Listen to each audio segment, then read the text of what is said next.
Hey, it's Nikachu, and today we are going to look at what could be the final piece of the puzzle printed for Modern Merfolk from Modern Horizons 2, and that is Tide Shaper. The Spreading Seas on a creature. It's a 1 blue 1/1 Merfolk wizard, but you can pay a kicker of 1 generic. When Tide Shaper enters the battlefield, if it was kicked, target land becomes an island for as long as Tide Shaper remains on the battlefield. Oh, Tide Shaper gets +1/+1 as long as an opponent controls an island.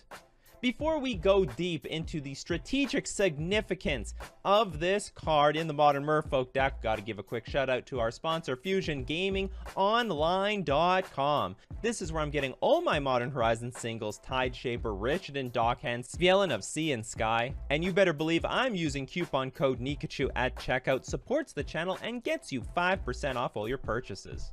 So Tide Shaper isn't exactly a very powerful creature at 1 mana. However, it might be the interaction that Modern Merfolk always wanted. Let's take a quick history lesson from Spreading Seas. Spreading Seas traditionally was in the Merfolk deck for 3 reasons. Now, one of them, the most important one, is that it enabled Island Walk for the Merfolk deck. That had great synergy with things like Lord of Atlantis and Master of the Pearl Trident. That gave other Merfolk +1/+1, but also Island Walk. And what that means is if the opponent controls an island, then our Merfolk with Island Walk cannot be blocked. Unblockable damage, fantastic. Spreading Seas had other applications, however, where you could Spreading Seas a creature land, basically using it as a removal spell. Occasionally it was used as land destruction. So you hit either dual lands, or maybe you hit the red source in a burn deck, then they're choked on red mana. You could also hit the lands that are enchanted by Utopia Sprawl. Utopia Sprawl says enchant forest. But if that land becomes an island, all of a sudden the rules say that Utopia Sprawl has to fall off. Therefore, you basically actually took away some of their mana. Spreading Seas is just getting weaker and weaker and weaker over the years. Much like my stomach for Mexican food. Smash like for toilet paper. First off, there are just less greedy mana bases out there. 3+ color decks are not so popular, or if they are popular, they're running blue anyway, so Spreading Seas is just going to be less effective. Not to mention, there's a lot of decks that can just use the generic mana, and that's a big deal. So, I mean, if I go turn 2 Spreading Seas your Overgrown Tomb, next turn my opponent just goes Blood Crypt, play Scourge of the Skyclaves, or Overgrown Tomb into Tarmogoyf, I'm actually down tempo. I spent my turn playing Spreading Seas, not adding anything to the board. My opponent uses the generic mana to get onto the battlefield. That's not good news for me. Same thing with all the colorless decks out there. Eldrazi Tron can just ignore the Spreading Seas, play Eldrazi Temple, play their Thought-Knot Seer, and I'm now super behind on the board. Not to mention, the London Mulligan actually made Spreading Seas a lot weaker, because when people will mulligan to 5 or 4, they'll make sure that they keep enough lands in their hand so that their deck can function. Whereas in the past, if they kept a sketchy 5 or 6 card hand with maybe 1 or 2 lands, there was a high risk that if you Spreading Seas their 1 land, they could be completely out of the game. And as a result, Spreading Seas has progressively gotten weaker and weaker and weaker. Enter Tide Shaper, which is now a Spreading Seas on a body. If we need the Island Walk, it's there in the creature, but if we just need the body, we get both at the same time. Now I can disrupt my opponent's mana on turn 2 while still applying pressure to the board, which is really important against decks like Tron, for example, where if they're threatening Tron by turn 3 and I'm on the draw, I could play Spreading Seas on turn 2, but I'm not really adding to the board. I'm not putting any pressure. I'm just trying to disrupt their mana. But now I can disrupt their mana while still putting myself in a position to win the game and push through damage.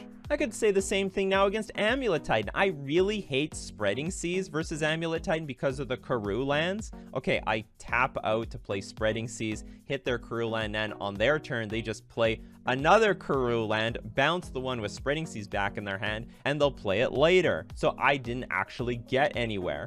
But now with Tide Shaper, I can disrupt their mana, and I still got something on the battlefield, so if they have to take a turn in order to get their mana back, I'm at least putting pressure on my opponent at the same time. Now, maybe the most common argument against the Tide Shaper is that, well, they can't use removal on the Spreading Seas. This is invincible to Fatal Push, to Lightning Bolt, to Path to Exile.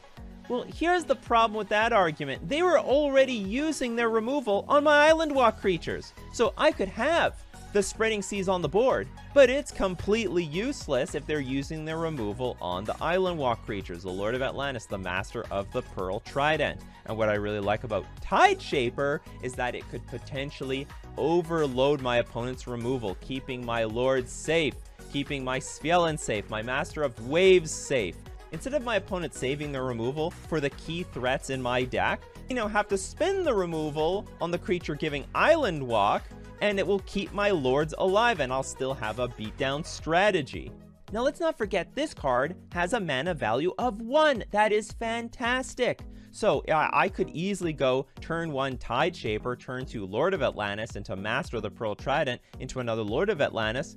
That's a turn 4 kill. That's going to be great in a lot of matchups. I want that option when I'm playing with Tide Shaper. And if my opponent already has islands, for example, they're a control deck, this is a 1 mana 2/2. That's fantastic. I don't even need to use the kicker. So in my opinion, this is a clear replacement to Spreading Seas in the modern Merfolk archetype.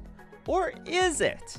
You know what? There was once a strategy between Spreading Seas and Seas Claim, which also says Enchanted Land is an island. It was almost like a blue Ponza deck, and now we actually have more cards than ever before that can restrict our opponent on mana. Between Seas Claim, Spreading Seas, Tide Shaper, and Rishadan Dockhand. So if you have one color mana source available, well, just tap it at your upkeep. Potentially, maybe there is a blue Ponza Merfolk deck available out of these cards.